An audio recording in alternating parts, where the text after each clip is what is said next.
Look at that official countdown. Look at that. That was tasty.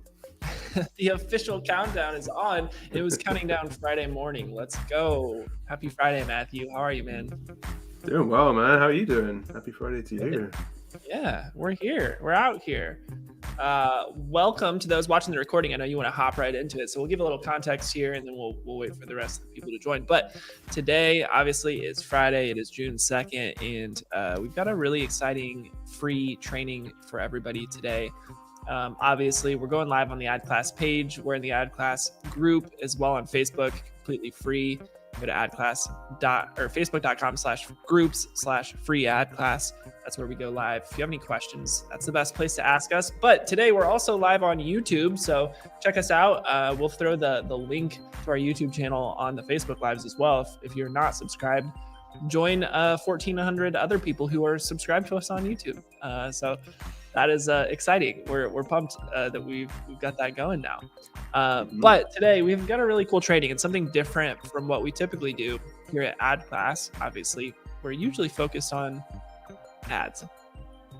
Usually teaching ads, right? That's kind of our bread and butter. But Matthew is actually our resident content specialist here at Ad Class. So he does all things, podcast related, content related, and specifically what's relevant to today is that he does our blog. So he's cranking out articles that are basically helping us rank on SEO for our Ad Class website. So we wanted to bring some value today that we don't usually chat about, which is SEO. What is it? How does it work? Why is it important? And how can you start actually building up a presence on search engines so that you can get recurring clicks to your business, even when ads are off. So it's going to be an exciting training. I'm excited for Matthew to dig into it. And really, I mean, for me, I'll be learning some stuff today too, because I don't handle a lot of the SEO. We've given that job to Matthew, so he's researched this and gone far and wide to get this information and really started the SEO journey for us. The one thing about SEO is it takes a long time, right? Like you can put a blog post up today and it might not get traffic for 6 months. So this is a long game, but it is one that is free pretty much compared to paid ads. So it's definitely worth exploring. So Matthew, I'm going to pop it over to you without further ado, and you can give the people what they want. Give them the SEO training today. Yeah, thanks, man. I'm excited to do this. I'm usually the one behind the camera, so it's whole new territory in front of it. So welcome. I'm excited for this. Thank you. Hopefully your microphone doesn't fall on you while you're talking like mine did last week on the live training. I mean, that would be a miracle of physics if it did, because it's just like flat on a tabletop. But, okay. I mean, Spider-Man came out today, so that's true. Maybe you're like in the Spider-Verse. I don't know. Something crazy could happen. That would be a whole other problem, and we wouldn't be talking about SEO. All right, let's do this. I'm just going to quickly share my screen. And let me know when you see it. Yes, sir. We're in. All right. And let's go full screen.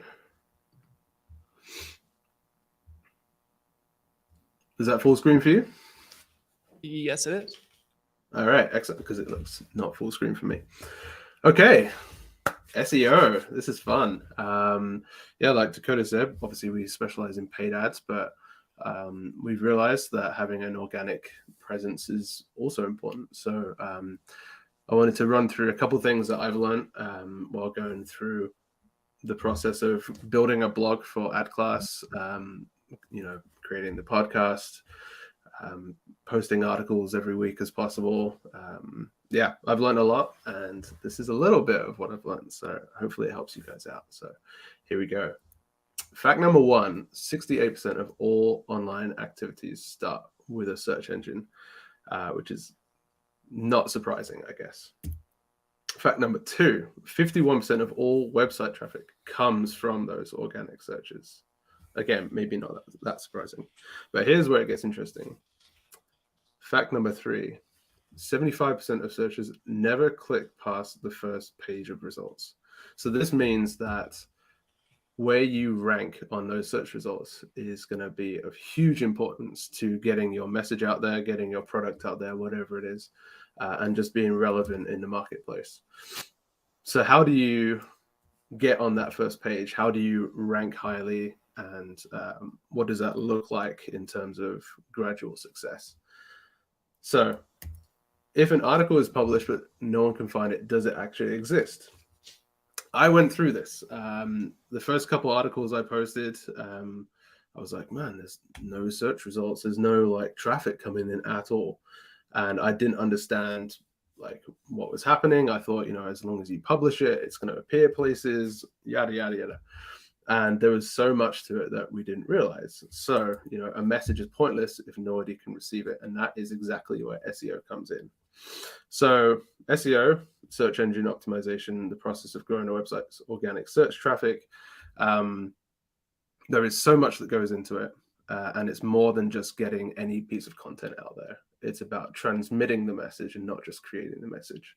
So I've come up with 5 steps of basically handling search engine optimization from the ground up.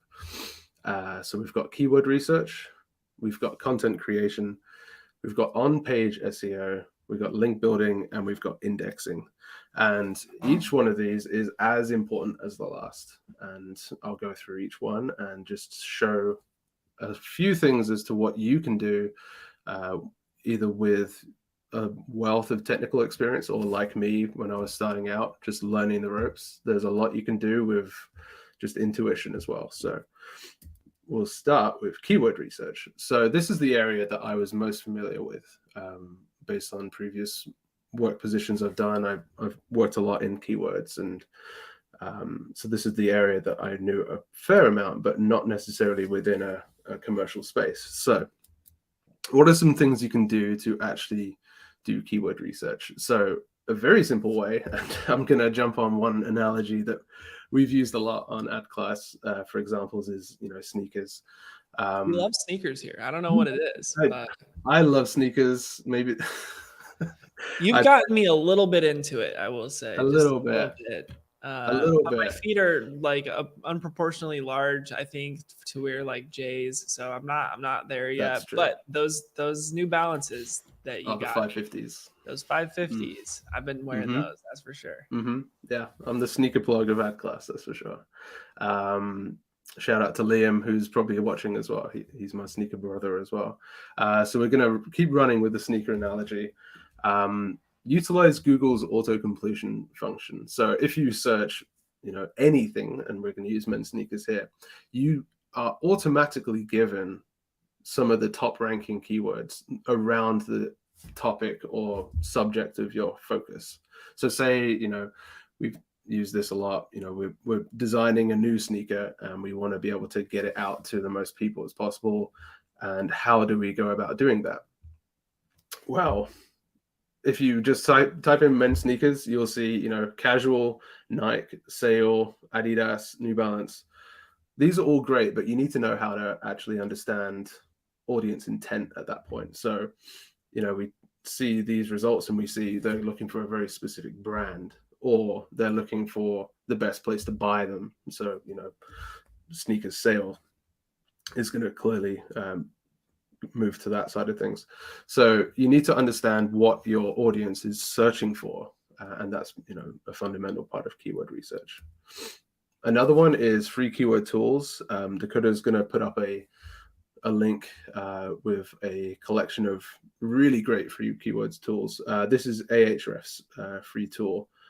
You don't need a subscription for this. You can just hop in and search anything, and it will give you a really detailed list of a similar approach of what Google's autocomplete function was. But this number on the side, the KD, that just shows you the difficulty of the keyword, of how it is to rank. So, you'll see Adidas Daily 3.0 men's sneakers is a keyword difficulty of 0, but it's had 1,000 searches in the past 2 days or whatever it is. So that means that's a very easy keyword to approach when you're building your content. Men's sneakers has a keyword difficulty of 53, which means it's going to be a lot harder to rank highly on that first page. So you need to not just be consistent with the core of the keyword, but then actually thinking about the umbrella around it and designing content with that in mind.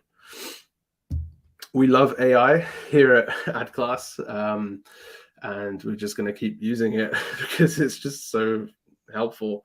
And you can even just throw into ChatGPT, give me 50 of the best SEO keywords for men's sneakers, and obviously there's not 50 there, but it just kept on going. You can keep regenerating and keep drilling down by saying, make it men's basketball shoes and the best related keyword search terms. ChatGPT is already a very powerful tool, and it's only getting more and more powerful. So don't be afraid to lean into the AI-ness of everything.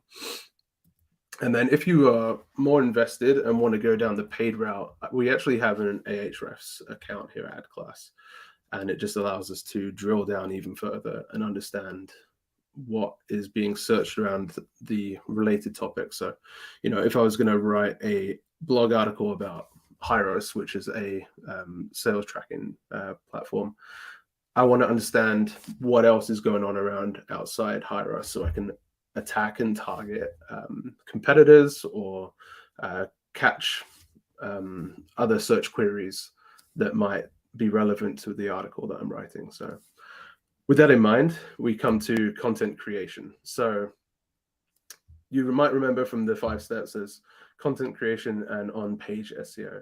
How are they different? So when you're actually thinking about content creation itself, and I'll explain the difference in a second, you are thinking about the actual content you'll be creating, and rather than the actual form of the creation itself. So the best way you can have the best content available is to understand where your audience is.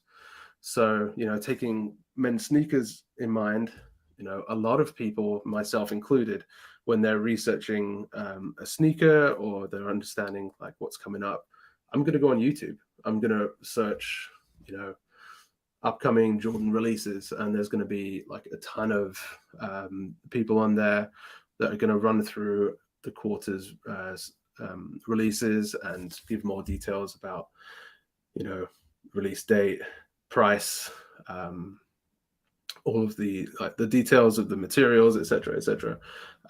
So there's not likely going to be as much in terms of landing pages or ecom in terms of like future sneaker releases. So I'm having to go where the audience is for that. So that's really cool for us, and it reminds me too of like the audience research modules in trainings we've done here, right? So like there is some overlap between your audience research for advertising, right, for like paid marketing and for SEO, it sounds like. Oh, absolutely. Yeah, there's a lot of overlap. And you really shouldn't be writing content for yourself. You should be writing it for your audience. And that audience research definitely comes into it. So understanding where your audience is huge. So, for us, we've got a lot of people on this Facebook group, and we want to be creating content where they are. So we do Facebook live trainings every week. We post podcasts every couple of weeks because there's a lot of very high performing business advertising and marketing podcasts out there. So we want to be where they are and, getting a slice of that pie of the marketplace. So yeah, do your audience research. Absolutely. And create content that is designed specifically for where your audience is. Now, the next thing is make the content good. And that sounds easier than it actually is. You want to be able to have a unique perspective on things. You want to be able to provide value for your audience and not waste their time. So really think through the content that you're wanting to create for them. And then, spend time on building the content itself. Whether that's a blog, whether that's a video, whether it's a landing page, really think about the quality of what you're creating. And don't forget the metadata. So there's a lot that we'll get into, especially in the back end of this presentation, about linking and indexing. But you want to be paying attention to the small details. And, that might be hashtags in an Instagram post or a YouTube video. Or it could be stuff that we'll get into more related to blog articles like headers. So that's content creation. Now you actually need to think about the on-page SEO as well, and that relates a lot to what is visible on a blog article, usually what's in a description of a video, the captions that you use on a social media post. So the best practices for on-page would be to write a really unique, and I put magnetic title. So you want it to be short, you want it to be relevant to what you're talking about. So that means like no clickbait. Clickbait is just going to drive your SEO rating down because it's not actually relevant to the subject material that you're covering. You want to be unique. So, if we're an ad company, we want to be able to take one area such as, metric tracking and put it in the perspective of an advertising agency or firm. So be unique to who you are and what you're trying to achieve. And then be direct and true, and, have a very good summary of your content that you're putting out there in one sentence. And again, don't be clickbaity, because that's just going to drive audience engagement down, and it's just going to end up affecting your rankings. So another thing that people do wrong a lot in terms of on page is just repeating keywords everywhere. So if you're writing an article, you might think, oh, I need to write this article about, I don't know, the best way to, I'm looking at a wallpapered wall behind me in my house, and there's half of it that's wallpapered and half that not. So I'm just going to use that as an example.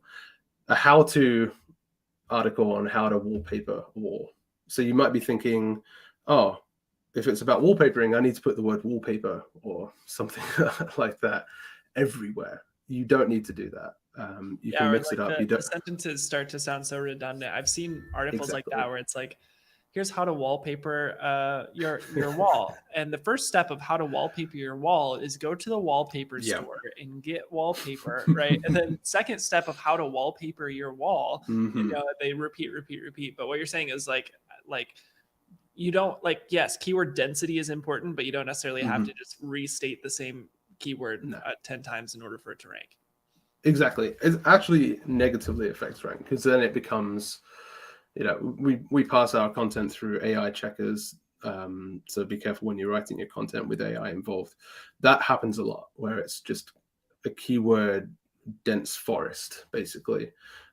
You want to be able to make the content usable and not have to make your audience search for the content. You want to make it as clear as possible. And by repeating keywords, you're just putting that word everywhere, and all of a sudden your audience doesn't know where to look. So that's really important. Mix it up, use words around it, and this is where keyword research comes into it as well. So related search terms, involve all of that, but don't just keep repeating the same word over and over again, because it will actively negatively affect your ranking. Another one is using the correct heading tags. So using H1 for the title and then H2 through, I think it's H6 for subheadings. This will not only help the content, especially in a blog article, look better on the actual screen rather than like a block of text, but it actually helps with the crawling, which again, we'll get to that side of things. And it tells Google and other search engines, not that we care about Bing that much, although now that Dakota is on a Windows machine, maybe he does care a lot more about Bing than I realize.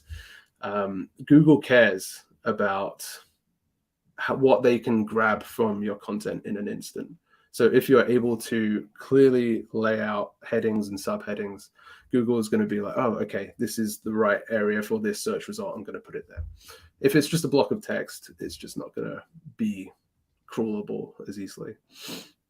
And then lastly, pay attention to your domain and your URL structure. So this could honestly be a whole training unto itself in terms of, setting up domains, setting up a website, setting up a blog. But make sure that your URL is short and concise so that it's easy to be searched.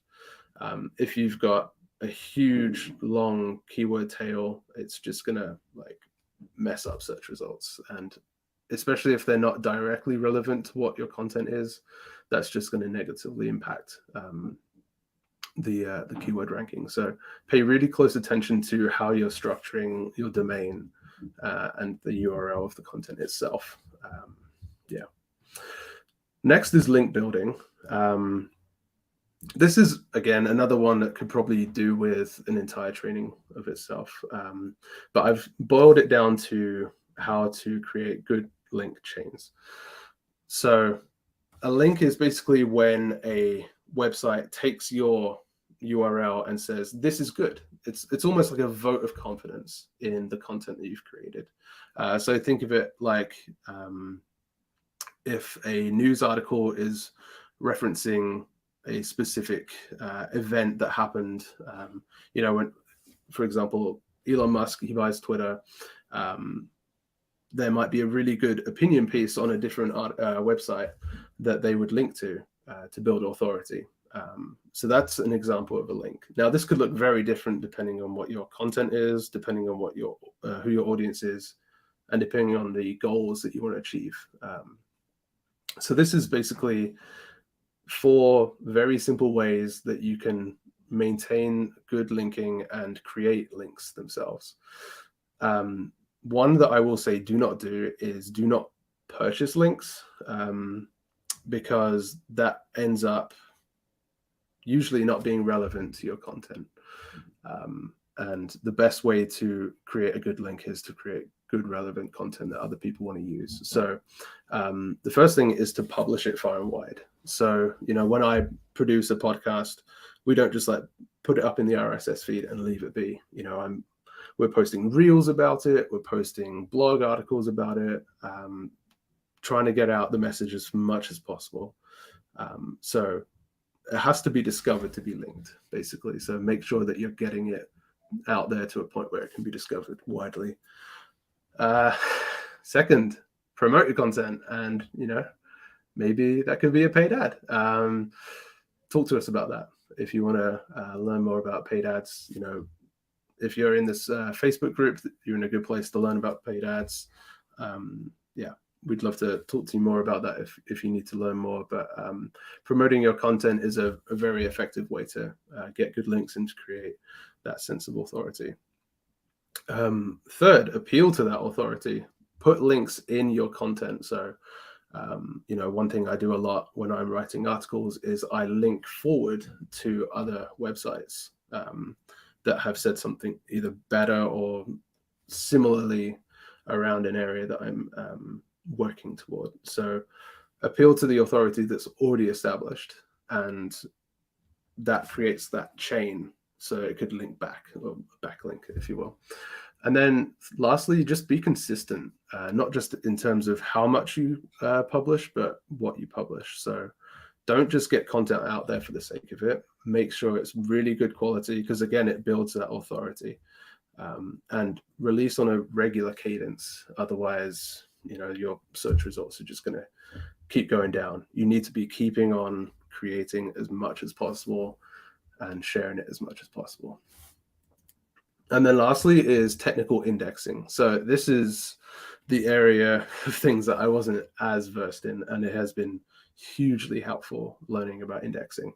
So when we were launching the blog, I would write an article, I would publish it, and there would be no traffic, and I would not understand why. I mentioned this earlier. This is effectively why. It's because I didn't know about indexing. Now, indexing is getting Google to recognize that your page is live and then to actually show it on search results. So it's almost like switching on a light so that Google can see it. Otherwise, you're just going to stay in the dark. So here's a little bit about indexing 101. Get cozy with the Search Console. So, create a Search Console account if you haven't. Connect it to your domain and your website, and just really dig into understanding traffic and understanding what pages on your site need to be indexed. It makes it very simple. It tells you which ones aren't and which ones are. But you need to be in that Search Console so you can understand if Google is actually seeing those sites or not. Secondly, make a daily habit of indexing. And sometimes if you hit the index button on a page, say I've posted an article and I hit index on the search console, sometimes it doesn't index immediately. Sometimes it takes days or weeks. So make sure you're hitting index on anything that isn't indexed already repeatedly, just so that prompts Google to recognize that it's live so that it can serve search results. Thirdly is fixing errors. So that's usually 101 errors, which is usually like a lost or broken page. Just remove those, fix them, do what you need to do, but make sure that your site's like domain is clean and that it's free of as many like erroneous pages as possible. And then lastly, monitor your site performance. So this is usually how quickly your page loads. And that has a lot to do with any graphics that you have. Make sure they're formatted and optimized for quick loading. We use WordPress for our articles and our blog. And there's a lot of free tools out on WordPress where you can improve your load speed and caching. Yeah, there's so much you can do, because I can't remember what the statistic is. Maybe you remember, Dakota, but it's something like if a page isn't loaded within the first 2 seconds, they're just going to click out of it. So you need to make sure that your page is loading as quickly and it's as efficient as possible. And, you know, if a page isn't loading and it's not showing up in search results, that's just going to keep affecting your SEO ranking. So make sure that your site is performing as well as it possibly can be technically. So after all that, how do organic search results look? So I'm going to use ad class as our proof here. This is the 12-month view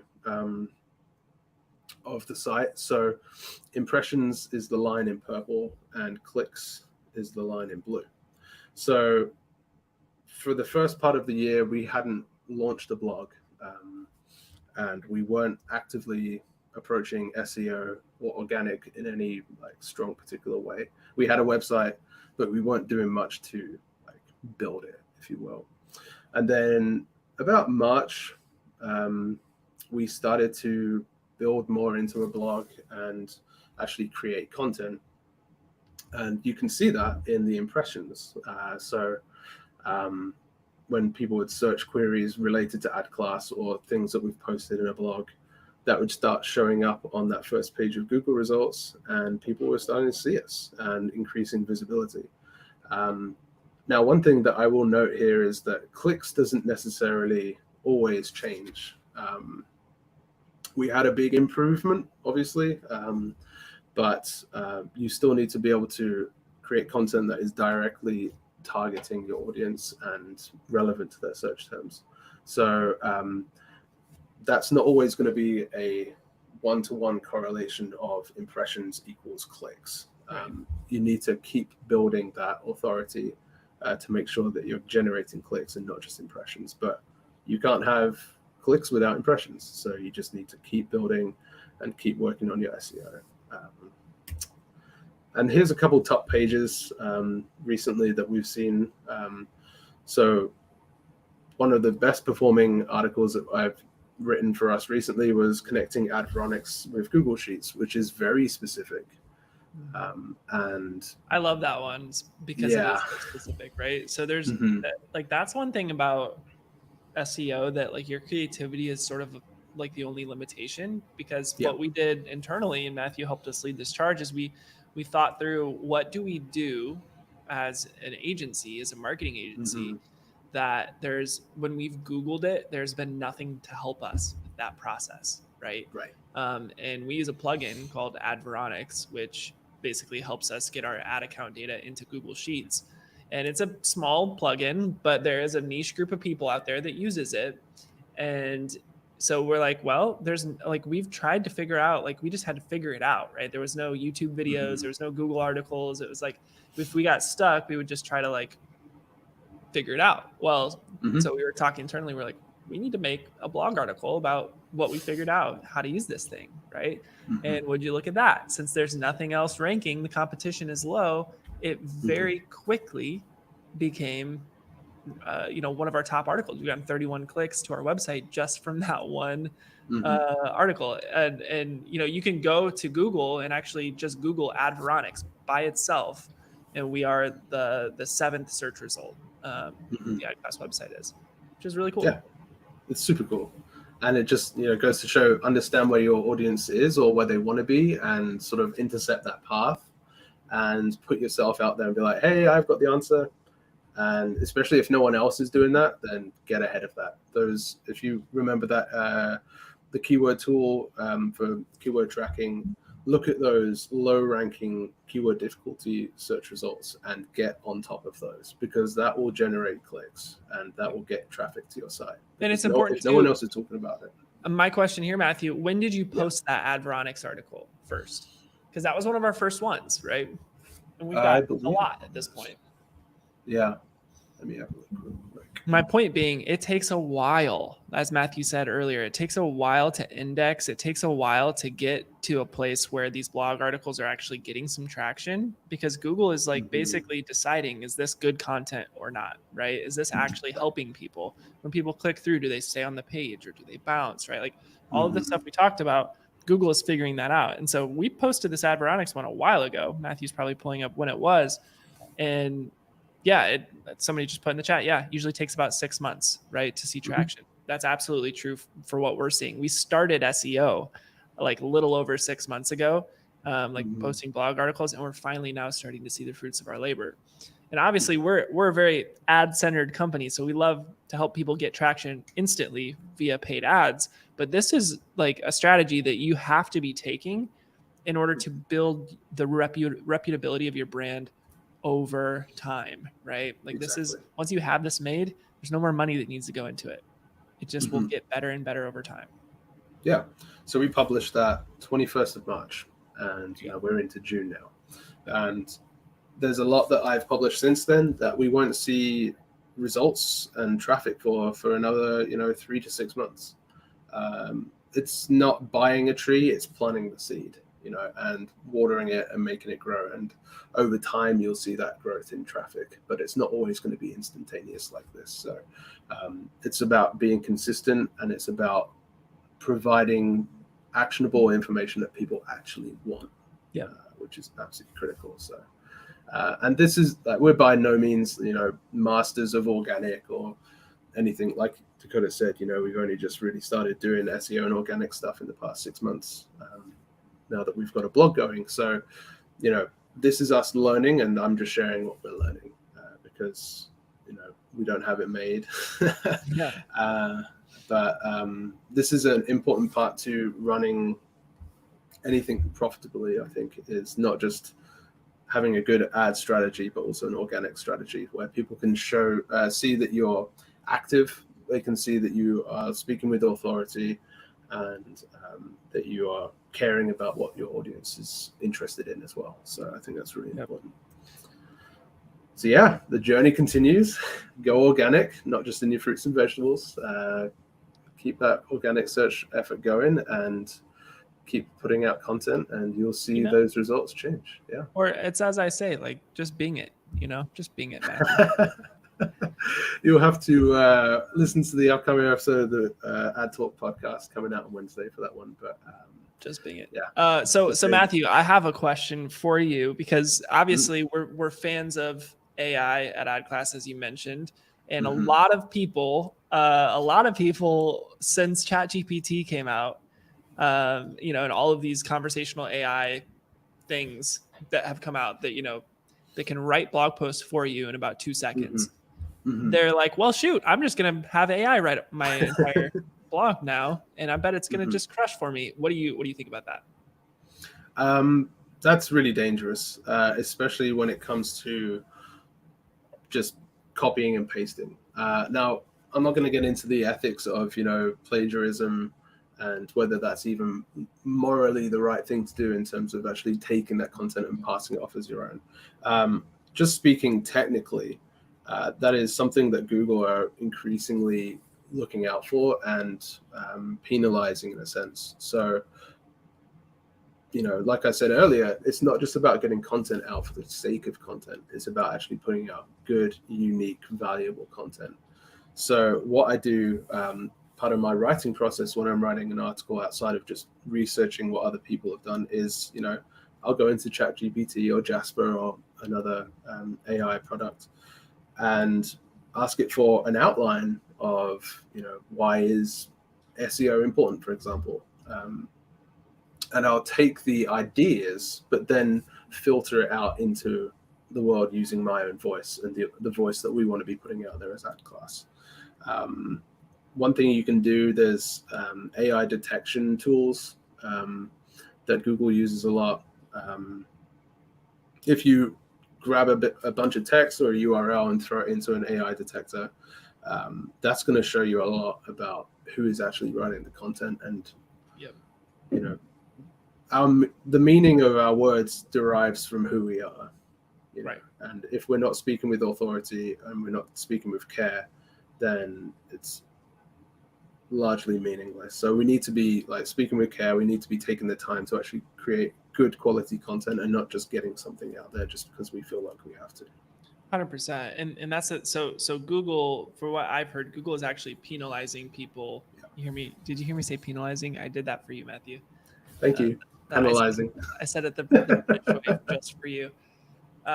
They're penalizing people who are using very blatantly using ChatGPT or other AI softwares to write blog posts. So basically Google's smart, right? It's gonna know, it's gonna have its own AI checkers. It's got its own AI, right? So it knows if you've used that or not. And the theory is that those AI generated blog posts are just not going to rank nearly as well as real user generated good content. Now, of course, can you use these conversational AI bots to help you research, help you, go down that path of figuring out how to format things, right? Of course, but the simple copy and paste of a ChatGPT blog post into WordPress is not going to do it for you. And the reason for that is because if that was the case, we would just have an internet full of regurgitated, conversational AI, and no one would actually learn anything, right? And so it really all comes back to value. Do you know something valuable, and can you articulate it in a long form blog post? And if you can do that, and you can learn just a few of the little tweaks that Matthew's gone over today on how to format that, then in the long run you're going to win. Your stuff will rank. So yeah. And one thing I like to do, and when you're reading an article or whatever, keep an eye out for humor, because I feel like AI has not got humor at all.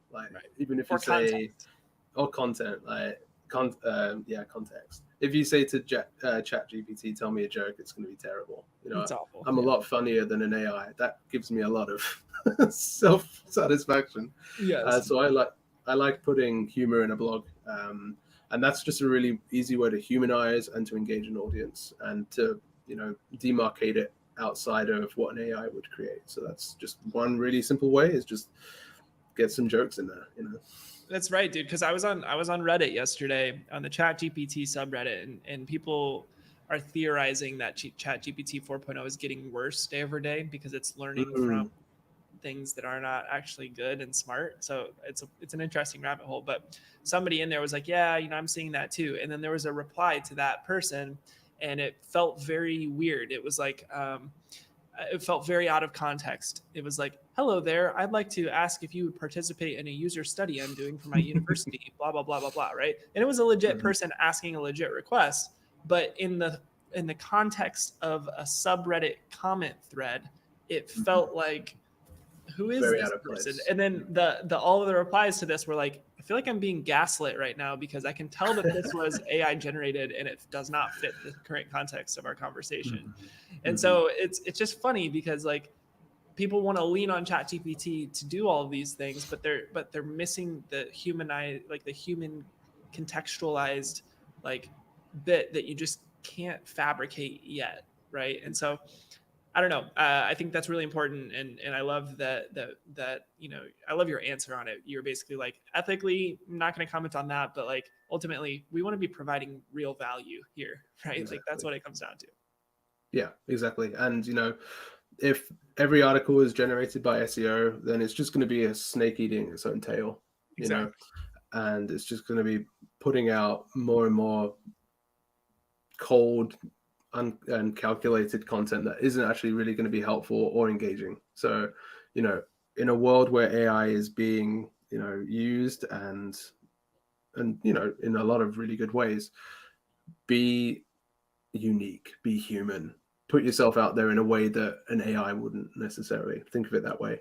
Um, before this becomes Blade Runner and we're trying to work out who's a replicant and who's not. So Yeah.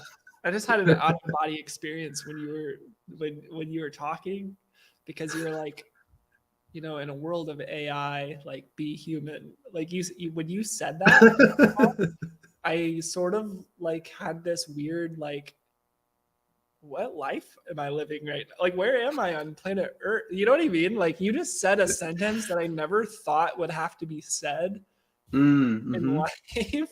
And here we are.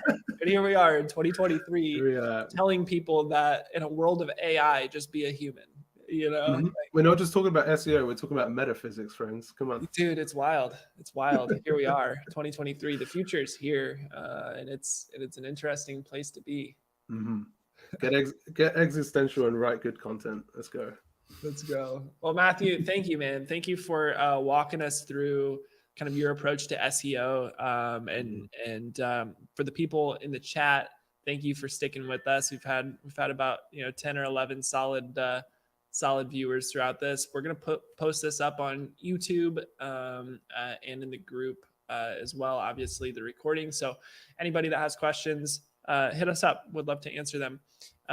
Quick reminder that if you're not watching this on our free Facebook group called Ad Class, Turn Ads into Profit, go ahead and jump over there. That's where we go live every week, and we would love to just give you as much feedback as we possibly can in that group and help you figure out how to run ads for profit. So without anything else, we hope you have a fantastic weekend. Hope you are just finishing the week up strong. I know Friday is my favorite day of the week, so it's the best. Hopefully you guys feel the same. But All right, we're signing off, and we'll talk to you soon. Thanks, guys.